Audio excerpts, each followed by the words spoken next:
বন্ধুরা, যেই দিনের অপেক্ষায় ভারত দীর্ঘ সময় ধরে ছিল, শেষমেশ সেই অপেক্ষার অবসান হয়। ভারত এক এমন ক্ষেত্রে সাফল্য পায় যার ফ্লিটে এখনো পর্যন্ত কয়েকটা হাতে গোনা দেশই ছিল। রাশিয়া, আমেরিকা ও জাপানের মতো দেশের কাছেই টেকনোলজি আগে থেকেই মজুদ ছিল, কিন্তু এখানেই দেশগুলোর দ্বৈত চরিত্র দেখুন।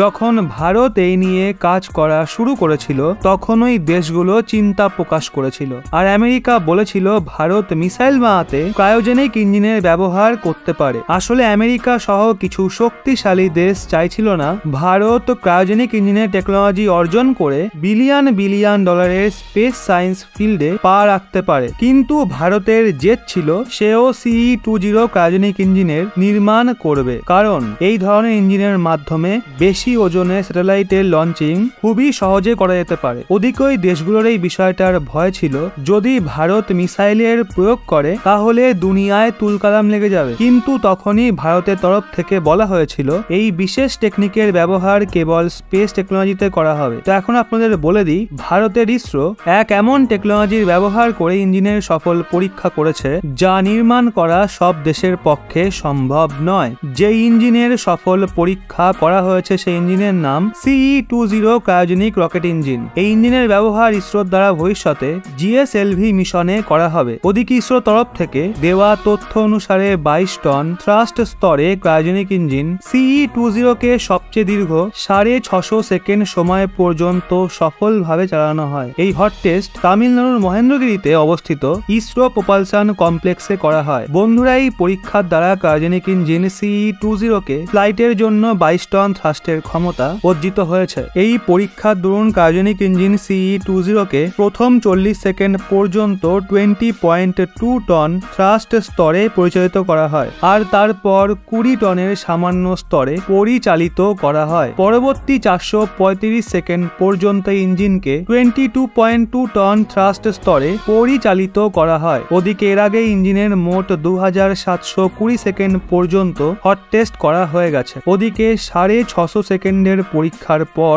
মোট 3370 সেকেন্ড পর্যন্ত হট টেস্ট পূরণ করা হয়ে গেছে। আবার 2014 সালে ক্রায়োজেনিক ইঞ্জিন লাগানো রকেটের প্রথম সফল ফ্লাইটের সাথেই ভারত এই টেকনিক অর্জন করা বিশ্বের টপ 6টা দেশের মধ্যে সামিল হয়ে গেছিল। কিন্তু এই প্রথম ফ্লাইটের 8 বছর পরেই 2022 যেতে যেতে ভারত এই ক্ষেত্রে নতুন কীর্তি রচনা করে ফেলেছে। সাধারণত স্যাটেলাইট লঞ্চ করা পর্যন্ত রকেট ইঞ্জিন 3টে বিশেষ স্টেজের মধ্যে দিয়ে যায়। প্রথম স্টেজে ইঞ্জিনে সলিড রকেট বুস্টারের ব্যবহার হয়। এক্ষেত্রে ইঞ্জিনে সলিড ফুয়েল থাকে। ওদিকে যখন এই স্টেজের পর সলিড ফুয়েল জ্বলে রকেটকে এগিয়ে নিয়ে চলে, তখন ওই অংশটা রকেটের থেকে বিচ্ছিন্ন হয়ে পড়ে যায়। পরবর্তী স্টেজে লিকুইড ফুয়েল জ্বলতেই, অর্থাৎ দ্বিতীয় স্টেজ সম্পন্ন হতেই এই অংশ রকেটের থেকে আলাদা হয়ে যায়। তৃতীয় অর্থাৎ শেষ স্টেজে ক্রায়োজেনিক ইঞ্জিনের ব্যবহার হয়, যা স্পেসে কাজ করে। এটাকে ক্রায়োজেনিক স্টেজও বলা হয়। এখানে ক্রায়ো শব্দের মানে হলো খুবই কম তাপমাত্রা,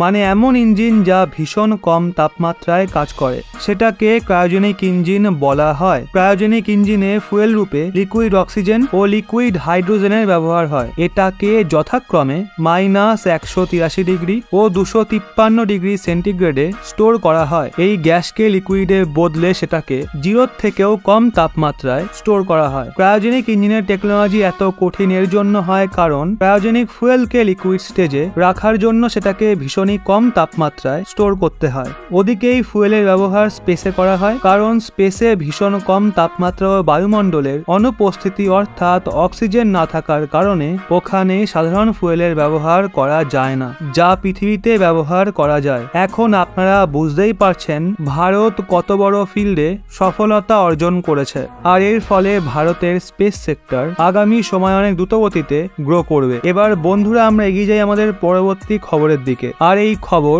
C-295 এয়ারক্রাফট রিলেটেড। ভারতের টাটা জার্মানির কোম্পানি গ্রুপ G120 SPN এর থেকে IP রাইটস পেয়ে গেছে, যার পর এখন স্থানীয় স্তরে মেক ইন ইন্ডিয়া প্রজেক্টের দরুন টাটা দেশেই C-295 এয়ারক্রাফটের নির্মাণ করবে। এর প্রয়োগে ভারতের বায়ুসেনা সামরিক স্তরে অনেক মজবুত হতে চলেছে। যে কোনো যুদ্ধের সিচুয়েশনের ব্যবহার মালবাহক রূপে করা যায়। এই এয়ারক্রাফট টানা 11 ঘন্টা পর্যন্ত উঠতে সক্ষম, সেই সাথে যে কোনো আবহাওয়া এটা উঠতে পারে। ওদিকে এই বিমানকে এই প্রকারে নির্মাণ করা হবে যাতে এর ব্যবহার দিনে ও রাতে দুটো সময়ই করা যাবে, আর সমুদ্রের ওপরে এবং পাহাড়েও এটা যেতে পারবে। C295 মালবাহী বিমান যুদ্ধে গুরুত্বপূর্ণ ভূমিকা পালন করে। এর মাধ্যমে খুবই কম সময়ে যে কোনো দুর্গম স্থানে যুদ্ধের হাতিয়ার পাঠানো যাবে, সেই সাথে সেনাদের এক জায়গা থেকে অন্য জায়গায় সহজে এয়ার লিফট করানো যাবে। ওদিকে এয়ারক্রাফটে প্যারাড্রপিং এর জন্য দরজাও থাকবে, যেটার ব্যবহার সেনা যে কোনো সময়ে করতে পারবে। আগে ভারতীয় বায়ুসেনা C295 এর জায়গায় অ্যারো 748 বিমান ব্রিটিশদের দ্বারা নির্মিত মালবাহী বিমান।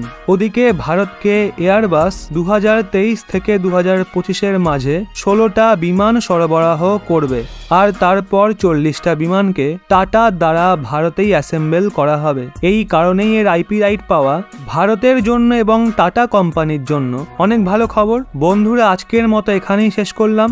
যদি এই খবরগুলো আপনাদের ভালো লেগে থাকে তাহলে নিচে কমেন্টে অবশ্যই জানাবেন।